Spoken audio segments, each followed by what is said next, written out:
உங்க toilet cleaner Bison toilet cleaner குவாலிட்டியை விட பெட்டர்னு நிரூபிச்சா உங்க மொத்த பணமும் ரீஃபண்ட். இப்போது 79 ரூபாயில். No compromise. உங்க சைடுலயும் எங்க சைடுலயும். GT Holidays, South India's #1 travel brand. உங்க toilet cleaner Bison toilet cleaner குவாலிட்டியை விட பெட்டர்னு நிரூபிச்சா உங்க மொத்த பணமும் ரீஃபண்ட். இப்போது 79 ரூபாயில். ஐபிசி தமிழ் நேயர்களுக்கு இந்நேரத்து வணக்கங்கள். இன்று நம்மோடு இலங்கையில் குறிப்பாக யாழ்ப்பாணத்திலிருந்து யாழ்ப்பாண பல்கலைக்கழகத்தினுடைய புவியியல் துறை தலைமை பேராசிரியர் நாகமுத்து பிரதீபராஜா அவர்கள் நம்மோடு இணைந்திருக்கிறார். இலங்கையினுடைய தற்போதைய காலநிலை சீர்குலைவுகள் தொடர்பில் நிறைய விஷயங்கள் அவர்கிட்ட பேசி தெரிந்து கொள்ளலாம். வணக்கம். வணக்கம். நிச்சயமாக இலங்கை மிகப்பெரிய ஒரு அனர்த்தத்தை சந்திச்சிருக்கிறது. முன்னதாக கூட உங்களுடைய எதிர்வு கூறல்கள் மிக பெரிய அளவுல பயனுள்ளதாக வடமாகாணத்துக்கும் குறிப்பாக யாழ்ப்பாணத்துக்கும் இருந்தது அப்படின்று எங்களுக்கு நிறைய செய்திகள் கிடைத்திருந்தது. குறிப்பாக இந்த வானிலை முன் அறிவிப்புகளை எத்தனை நாளுக்கு முன்னதாக உங்களால சொல்ல முடியும்? குறிப்பாக பொதுவாக ஒரு 14 நாட்களுக்கு முன்பதாகவே குறிப்பிட முடியும். ஆனால் ஒரு மிக தீவிரமான வானிலை நிலைமை பற்றிய எச்சரிக்கைகளை ஆக குறைந்து ஒரு 7 நாட்களுக்கு முன்பதாக குறிப்பிட முடியும். பொதுவாக உலகளாவிய ரீதியில் பல்வேறு வகைப்பட்ட இயற்கை அனர்த்தங்கள் தோற்றம் பெறுகின்றன, பல்வேறு வகைப்பட்ட பாதிப்புகளை ஏற்படுத்துகின்றன. ஆனால் அவற்றோடு ஒப்பிடுகின்ற பொழுது உண்மையில் காலநிலை சார் அனர்த்தங்கள் முன்கூட்டியே எதிர்வு கூறக்கூடியவை. உலகினுடைய பல்வேறு தொழில்நுட்ப வளர்ச்சியின் விளைவாக காலநிலை சார் அனர்த்தங்களையும் காலநிலை சார்ந்த விடயங்களையும் ஓரளவுக்கு முன்கூட்டியே எதிர்வு கூறுவதற்கான வாய்ப்புகள் காணப்படுகின்றன. ஆகவே ஒரு காலநிலை தொடர்பான விடயங்கள், வானிலை தொடர்பான விடயங்களை ஒரு 15 நாட்களுக்கு முன்பதாக எதிர்வு கூறலாம். ஆனால் ஒரு தீவிரமான வானிலை நிலைமைகளை உறுதிப்படுத்தும் வரைக்கும், அது என்றால் அது ஒரு முன்னெச்சரிக்கை என்பதனால் ஒரு குறிப்பிட்ட 7 நாட்களுக்கு முன்பதாகவே எச்சரிக்க முடியும். நிச்சயமாக. இப்போ நீங்க புவியியல் துறை சார்ந்து இருக்கிறதாலும் என்னுடைய அடுத்த கேள்வி என்ன அப்படின்னு சொன்னா, இலங்கையின் ஒவ்வொரு பகுதியும் வெவ்வேறான தரை தோற்றத்தோட இருக்கு. அப்படி இருக்கிற பட்சத்துல மிக அதிக அளவிலான பாதிப்பு நாங்க பாக்குறப்போ, செய்திகள்ல கேள்விப்படுறப்போ, மத்திய மலைநாட்டு பகுதியில அதிக அளவான ஒரு பாதிப்பை பார்க்கக்கூடியதாகவும், குறிப்பாக இலங்கையினுடைய தெற்கு பகுதியும் அதிக அளவான பாதிப்பை சந்திக்க கூடியதாகவும் நாங்க பார்க்கிறோம். இதுக்கான அடிப்படையான புவியியல் காரணம் என்ன? உண்மையில் இலங்கை முழுவதிலுமே ஒரு வெள்ளப்பெருக்கு மிகப்பெரிய அளவிலான பாதிப்பை ஏற்படுத்தி இருந்தது.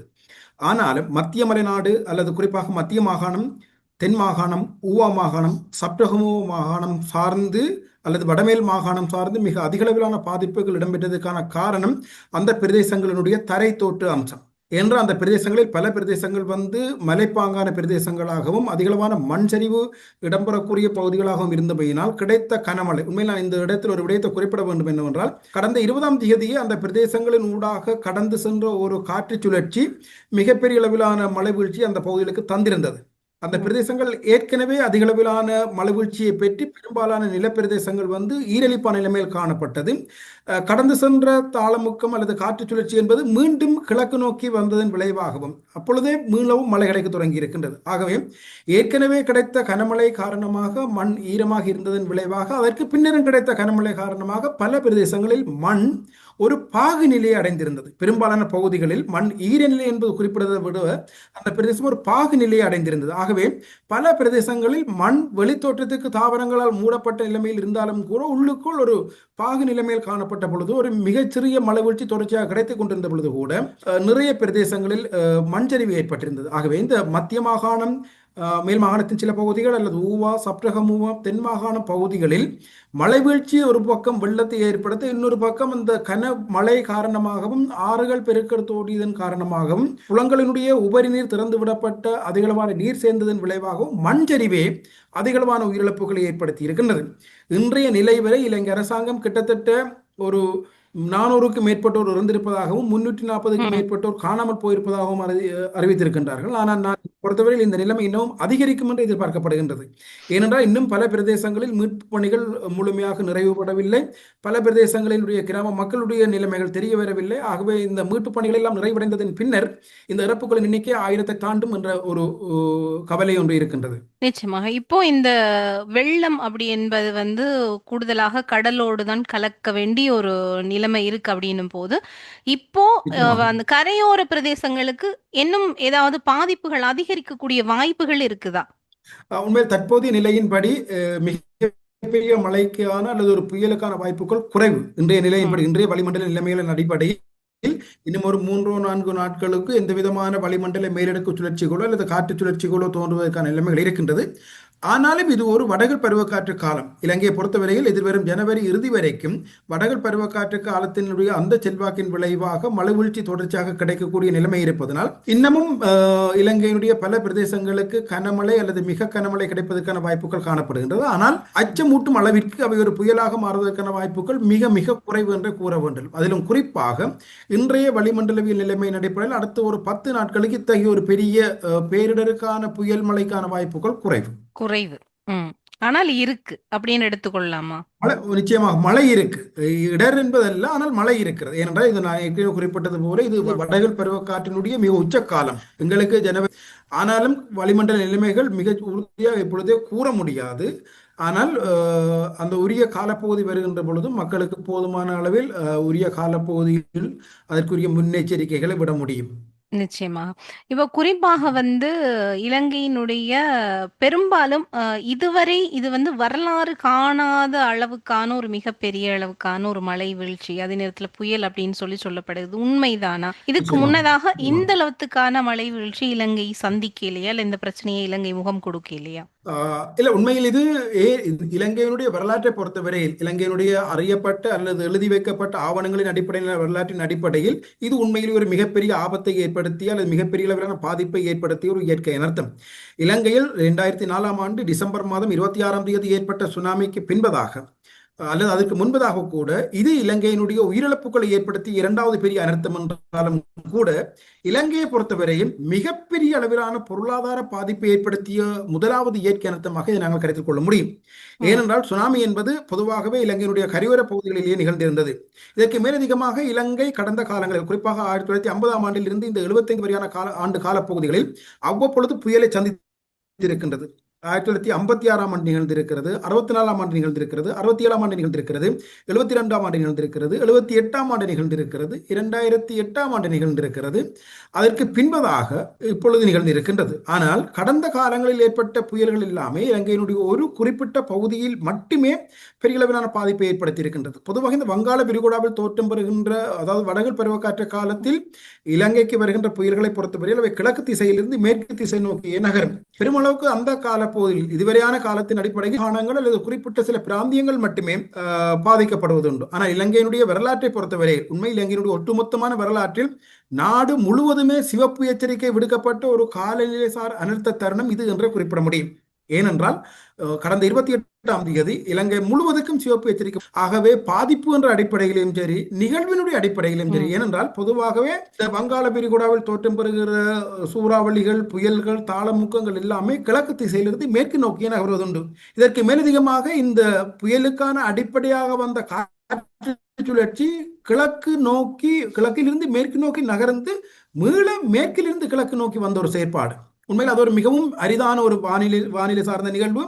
ஆகவே அந்த அடிப்படையிலும் சரி, இதற்கு மேலதிகமாக இலங்கையில் ஒரு புயல் அல்லது தாளமுக்கம் அல்லது சூறாவளி தென்பகுதியினூடாக பிரவேசித்து வடபகுதியினூடாக வெளியேறியதும் இதுவே வரலாற்றில் முதல் தடவை என்ற வகையில் உண்மையில் பல வகைகளில் இந்த புயல் தனித்துவமும் முக்கியத்துவம் வாய்ந்ததாக அமைந்திருக்கின்றது. உண்மைக்கு இதற்கு முன்னரும் இல்லை, அறியப்பட்ட காலத்தில் ஒரு பொழுதுமே இது மாதிரியான ஒரு நிகழ்வு நடந்ததே இல்லை. ஆகவே நீங்கள் கேட்டது போல இது மிகவும் வித்தியாசமான அல்லது முற்றிலும் மாறான ஒரு தோற்றப்பாட்டை கொண்டிருக்கின்றது. பொதுவாகவே இந்த காலநிலை சார்ந்த ஒரு கோட்பாடுகள் அல்லது எண்ணக்கருக்கள் இருக்கின்றன. அந்த எண்ணக்கருக்கள் முழுவதையும் இல்லாமல் செய்து தோற்றம் பெற்ற ஒரு புயலாக இது காணப்படுகின்றது.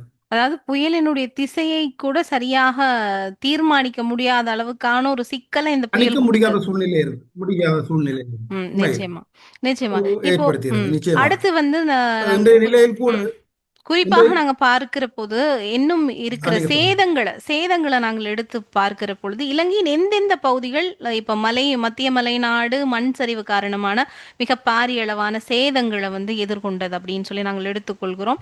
அதே போல எந்தெந்த பகுதிகள் அதிக அளவு எந்த மாதிரியான சேதங்களால இந்த அதாவது தரை தோற்றத்தின் காரணமாக சேதங்களுக்கு உள்ளாகி இருக்கு? உண்மையில் இலங்கையினுடைய அனைத்து மாவட்டங்களிலுமே மிகப்பெரிய அளவான பாதிப்பு நிகழ்ந்து இருக்கின்றது. இருந்தாலும் ஒப்பீட்டு ரீதியில் ஏனைய மாவட்டங்களோடு ஒப்பிடுகின்ற ஒப்பிடுகின்ற பொழுது யாழ்ப்பாணம் ஒரு சற்று குறைந்த அளவிலான பாதிப்பு கொண்டிருக்கின்றது. புத்தளம் மாவட்டமும் சற்று குறைந்த அளவிலான பாதிப்பை கொண்டிருக்கின்றது. இதை விடுத்து மிக கூடுதலான உயிரிழப்புகள் அல்லது மிகப்பெரிய பாதிப்புகள் என்பது கண்டி, நுவரெலியா, பதுளை, ரத்தினபுரி, மன்னார், மட்டக்களப்பு, அம்பாறை போன்ற பிரதேசங்களில் மிகப்பெரிய அளவிலான பாதிப்புகள் நிகழ்ந்திருக்கின்றது. உண்மையில் இலங்கையினுடைய அனைத்து பிரதேசங்களிலுமே மிக கடுமையான பாதிப்பு நிகழ்ந்திருக்கின்றது. உண்மையில் இலங்கையை பொறுத்தவரையில் இலங்கை இந்த பொருளாதார இழப்பிலிருந்து மீண்டெழுவதற்கு பல மாதங்கள் ஆகும் என்ற அளவிற்கு மிகப்பெரிய அளவிலான பொருளாதார பாதிப்புகள் நிகழ்ந்திருக்கின்றது. உண்மையில் நான் ஏற்கனவே குறிப்பிட்டது போன்ற எல்லா மீட்புகளும் முடிந்ததன் பின்னர் மேற்கொள்ளப்படுகின்ற முழுமையான தாக்க மதிப்பீட்டு அறிக்கையில் நான் நினைக்கிறேன் கிட்டத்தட்ட 1000க்கும் மேற்பட்ட இறப்புகள் நிச்சயமாக பதிவாகும். ஏனென்றால் அந்த அளவுக்கு இது ஒரு மிக கொடூரமான பாதிப்பை ஏற்படுத்தி இருக்கின்றது. அதற்கு அப்பால் வடக்கு மாகாணத்தில் பல குளங்கள் உடைந்திருக்கின்றன, கிழக்கு மாகாணத்தில் பல குளங்கள் உடைந்திருக்கின்றன. ஆகவே அவற்றையெல்லாம் ஒப்பிட்டு இந்த அனர்த்த தாக்க மதிப்பீட்டு அறிக்கை அல்லது இந்த புயலினால் ஏற்பட்ட தாக்கம் பற்றிய மதிப்பீட்டு அறிக்கை வந்ததன் பின்னரே உண்மையான முடிவு தெரியும். ஆனாலும் கூட என்னுடைய தனிப்பட்ட கணிப்பின் பிரகாரம் கிட்டத்தட்ட 1000க்கும் மேற்பட்ட உயிரிழப்புகள் நிகழ்ந்திருப்பதற்கான வாய்ப்புகள் மிக அதிகமாக காணப்படுகின்றன. நிச்சயமாக. இந்த இடத்துல இன்னொரு கேள்வி வருது என்ன அப்படின்னு சொன்னா, இலங்கை அனர்த்த முகாமைத்துவத்துல, அதாவது இந்த மாதிரி பேரிடர் இழப்புகள்ல இருந்து தன்னை மீட்டுக் கொள்றதுக்கோ அல்லது அந்த பேரிடர்களை சமாளிக்கிறதுக்கோ அல்லது பின்னதான பாதிப்புகள்ல இருந்து மக்களை மீட்டுறதுக்கான ஒரு விஷயத்தை தன்னகத்தை கொண்டிருக்கேல அப்படின்னு சொல்லி ஒரு மிகப்பெரிய கேள்வி எழுது இல்லையா? நீங்க இதை எப்படி பாக்குறீங்கன்னு சொன்னா, பக்கத்து நாடான இந்தியாவுடன் ஓடி வருது, அந்த ராணுவ படைகள் வருது, இலங்கை பாதுகாப்பு செலவுக்கு என்று சொல்லி இவ்வளவு அதாவது யுத்தம் நிறுத்தப்பட்ட பிறகும் 16 வருடங்களாக பாதுகாப்பு செலவினத்துக்குன்னு சொல்லி இவ்வளவு தூரம் செலவிட்ட போதும் இலங்கையால் ஏன் இந்த பேரிடரை அந்த ராணுவத்தை வைத்து சமாளிக்க முடியவில்லை? உங்களுடைய பார்வையில நீங்க இதை எப்படி பாக்குறீங்க? உண்மையில் இது இலங்கையினுடைய இயலுமைக்கு முற்றிலும் தாங்க முடியாத அளவிலான ஒரு பேரனர்த்தம். உண்மை, இலங்கை என்பது ஒரு சிறிய நாடு. இலங்கையினுடைய பௌதீக மனித வளங்கள் இந்தியா போன்று பேரிடர் முகாமைத்துவத்தில் மிகச் சிறப்பான வளங்களை கொண்டிருக்கவில்லை. இருந்தாலும் முப்படையினரும் களத்தில் இருக்கின்றார்கள். இருந்தாலும் கூட இலங்கையை பொறுத்தவரையில் இலங்கையினுடைய பௌதீக வளங்கள் அல்லது மனித வளங்கள் இதனை வெற்றி கொள்ளக்கூடிய அளவிற்கான நிலைமையில் இல்லை. இலங்கையினுடைய பொருளாதார நிலைமையும் அந்த நிலைமையில் இல்லை. அதனால்தான் உண்மையில் அண்டை நாடுகள் அல்லது நட்பு நாடுகளின் மூலம் உதவிகள் கிடைத்துக் கொண்டிருக்கின்றன. இருந்தாலும் கூட இந்த முழுமையான மீட்பு நடவடிக்கைகள் முடிவடையவே இன்னும் ஒரு 15 நாட்கள் எடுக்கும் என்ற ஒரு நிலைமை காணப்படுகின்றது. இலங்கையை பொறுத்தவரை நீங்கள் குறிப்பிட்டதுபோல் உண்மையில் பாதுகாப்பு சார்ந்து அதிகமான நிதி ஒதுக்கீடு செய்யப்படுகின்றது. ஆனால் உண்மையில் இனிமேல் பாதுகாப்பு என்பது இயற்கை நிறுத்தங்களில் இருந்தான பாதுகாப்பு என்ற விடயத்தில் நாங்கள் நோக்க வேண்டும். உண்மையில் பாதுகாப்பு என்பது தனித்து இராணுவத்தினரை வலுவூட்டுவதாகவோ அல்லது ஒரு போருக்கு தயார்படுத்துவதாகவோ இல்லாமல், இந்த பாதுகாப்பு என்பது தனித்து இந்த போரோடு சம்பந்தப்பட்டது இல்லாமல் இயற்கையிலிருந்து பாதுகாக்க வேண்டும் என்ற அந்த நிலைப்பாட்டின் ஊடாக நிதி ஒதுக்கீடுகள் நிகழ்ந்து அதற்கு பின்னான ஒரு செயற்பாடுதான் இலங்கையை முழுமையாக வெற்றியடைய செய்யும். இருந்தாலும் கூட நான் ஆரம்பத்தில் குறிப்பிட்ட கருத்தை திரும்பவும் குறிப்பிட விரும்புகிறேன். இலங்கையினுடைய இயலுமைக்கு தாங்க முடியாத அளவுக்கு பேரழிவை இந்த புயல் ஏற்படுத்தி இருக்கின்ற என்பதுதான் நிதர்சனமான உண்மை. நிச்சயமாக. அதாவது இலங்கையினுடைய உட்கட்டமைப்பு முற்று முழுதாக சீர்குலைக்கப்பட்டிருக்கிறது இந்த புயலால அப்படின்னு நாங்கள் எடுத்துக்கொள்ளலாமா?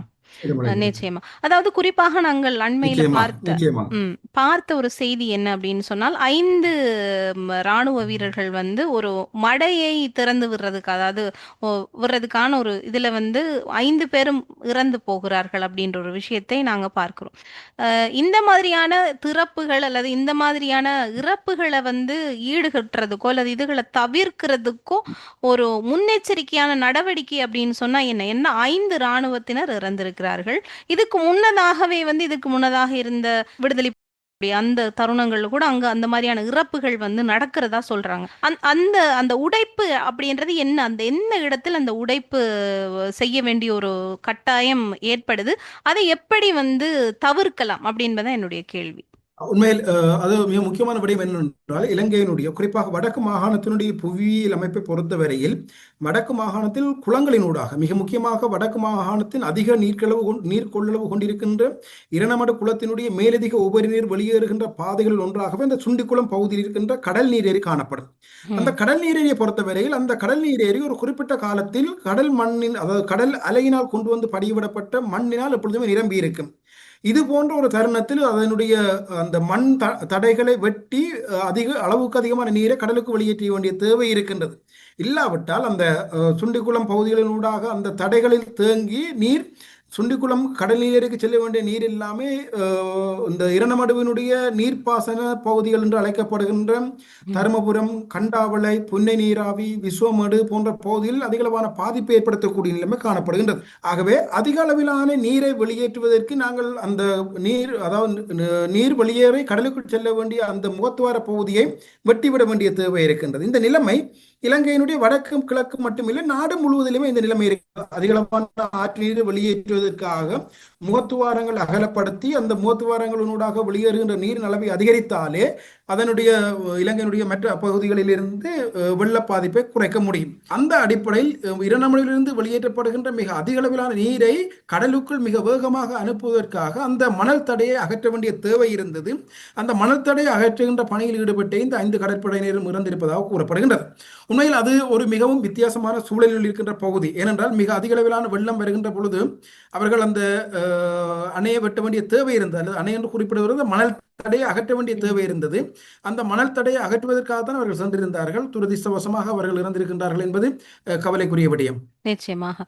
இதே போல நீங்க அண்மையில் இப்ப அவதானித்த இந்த வானிலை கோலங்கள்ல தமிழகத்தை சார்ந்து நீங்க ஏதாவது அவதானிப்புகள் மேற்கொண்டிருக்கிறீங்களா? என்ற தமிழகத்திலையும், அதாவது சென்னை போன்ற இந்த பகுதிகளிலையும் இந்த பகுதிகளில் அதிகளவான மழை பொழிவுகள் இப்போ ஒரு 2 நாட்களாக இருக்கு. தொடர்ந்தும் அந்த சிக்கல்கள் இருக்கு. இது சம்பந்தமா உங்களுடைய அவதானிப்புகள் ஏதாவது இருக்கா? உண்மையில் செய்தி இருக்கா? நான் இதில் ஒரு விடயத்தை குறிப்பிட வேண்டும் என்னவென்றால், எங்களுடைய வடக்கு மாகாணத்துக்கு இந்த புயல் வருகின்ற பொழுது கிட்டத்தட்ட ஒரு அளவுக்கு தன்னுடைய ஈரப்பதன் அளவை குறைத்திருந்தது. ஆனால் திருப்பி முல்லைத்தீவினுடைய சுண்டிக்குளம் பகுதியினூடாக, நான் இதில் ஒரு விடயத்தை குறிப்பிட வேண்டும், அந்த கடற்படையினர் இறந்த இடத்தினூடாகத்தான் இந்த புயல் வெளியேறி இருந்தது என்பது. ஆகவே அதை மையமாகத்தான் வெளியேறியிருந்தது. அதற்கு பின்னர் அது வடமேற்கு திசை நோக்கி நகர்ந்து வருகின்ற பொழுது வலுக்குறைந்த புயலிலிருந்து வலுக்குறைந்து ஆழ்ந்த காற்றழுத்த தாழ்வு மண்டலமாக மாற்றம் பெற்றுத்தான் தற்பொழுது சென்னைக்கு அண்மையில் நிலை கொண்டிருக்கின்றது. உண்மையில் இது தொடர்ந்தும் கரையை கடப்பதற்கோ அல்லது தொடர்ந்தும் நகர்வதற்கோ சில தடைகள் காரணமாக இருக்கின்றது. உதாரணமாக மேற்கத்திய அலைகள் என்று அழைக்கப்படுகின்ற வெஸ்டர்ன் டிஸ்டர்பன்ஸ் இந்த புயலினுடைய நகர்வில் மிகப்பெரிய அளவு செல்வாக்கு செலுத்தி இருக்கு. நான் நினைக்கிறேன் கிட்டத்தட்ட ஒரு 48-50 மணித்தியாலங்களாக ஒரு குறிப்பிட்ட இடத்திலேயே இந்த புயல் மையம் கொண்டு சென்னைக்கு மிக அதிக அளவிலான மழையை தந்து கொண்டிருப்பதாக செய்திகள் வருகின்றன. இந்த நிலைமை இன்று இரவு அல்லது நாளை குறைவடையும் என எதிர்பார்க்கப்படுகின்றது. ஆகவே நாங்கள் ஒரு விடயத்தை குறிப்பிட வேண்டும் என்னவென்றால், இந்த ஆண்டு வடகிழக்கு பருவமழையை பொறுத்தவரையில் மிகப்பெரிய அளவிலான மழை கிடைத்திருக்கவில்லை. எங்களுக்கு வர வேண்டிய மழை எல்லாத்தையும் காற்று சுழற்சிகள் வேறு பகுதிகளுக்கு கொண்டு சேர்த்ததுனாலும், மோந்தா புயல் ஆந்திர பிரதேசத்துக்கு கொண்டு சேர்த்ததுனாலும் மழை இல்லாத சூழ்நிலையே இருந்தது. ஆனாலும் அந்த மழையை மிக கூடுதலான அளவு பெறக்கூடிய வகையில் இந்த காற்று சுழற்சி அல்லது இந்த திட்வா புயல் அமைந்திருந்தமை குறிப்பிடத்தக்கது. ஆகவே சென்னையை பொறுத்தவரையிலும் இப்போ வடக்கு மாகாணத்தில் நிகழ்ந்த பாதிப்புகளுக்கு சமனான அளவுக்கான பாதிப்பு அங்கே நிகழ்வதற்கான வாய்ப்புகள் காணப்படுகின்றது. ஏனென்றால் சென்னை நகரத்தினுடைய நெருக்கடி, கட்டுமானம், வடிகால் அமைப்புகளினுடைய நீர் கொள்ளளவை வெளியேற்றக்கூடிய வடிகால் அமைப்புகளினுடைய தன்மை போன்ற பல காரணங்களினால் அங்கேயும் ஒரு குறிப்பிடத்தக்கமான பாதிப்புகள் நிகழ்வதற்கான வாய்ப்புகளை காணப்படுகின்றன. நிச்சயமாக.